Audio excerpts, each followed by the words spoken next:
इस वक्त की बड़ी खबर नई दिल्ली से निकल कर आ रही है। बताते चले कि एमडीएच कंपनी के मालिक धर्मपाल गुलाटी का निधन हो गया। 98 वर्ष की उम्र में उन्होंने अंतिम सांस ली है।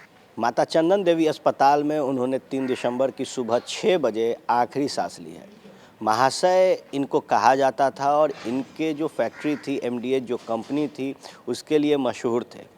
टेलीविजन्स पे अपने ही कंपनी के ब्रांड एम्बेसडर महाशय धर्मपाल गुलाटी जब लोगों के बीच पहुंचते थे टीवी के माध्यम से, तो एक अलग खुशी लोगों के चेहरे पर मिलती थी।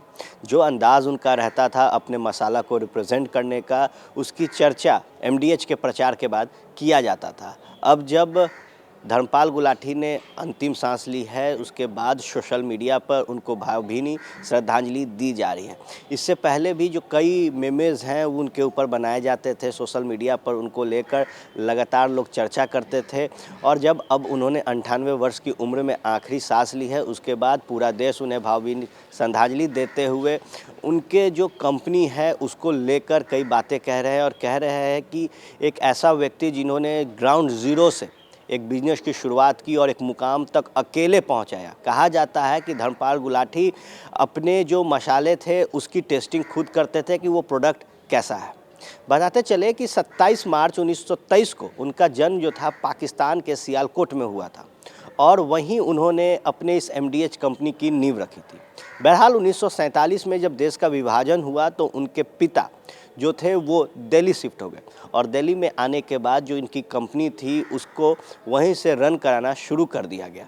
अब जब धर्मपाल गुलाटी हमारे बीच नहीं है तो उन कड़ियों को जानना बेहद ज़रूरी है कि खाद्य सामग्री के हेतु उन्हें पिछले ही साल राष्ट्रपति रामनाथ कोविंद द्वारा पद्म विभूषण दिया गया था।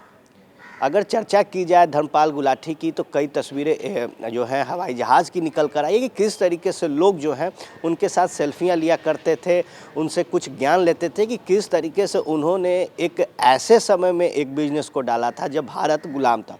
और जब विभाजन हुआ, कई परेशानियाँ आई, उसके बाद जब वो दिल्ली लौटे विभाजन के बाद तो उन्होंने अपने कंपनी को एक मुकाम पर पहुँचाया। मेहनत की मिसाल धर्मपाल गुलाटी अब नहीं रहे। तमाम जो खबरें हैं आपको फर्स्ट बिहार झारखंड पे मिलेगी। बने रहे फर्स्ट बिहार झारखंड के साथ। धन्यवाद।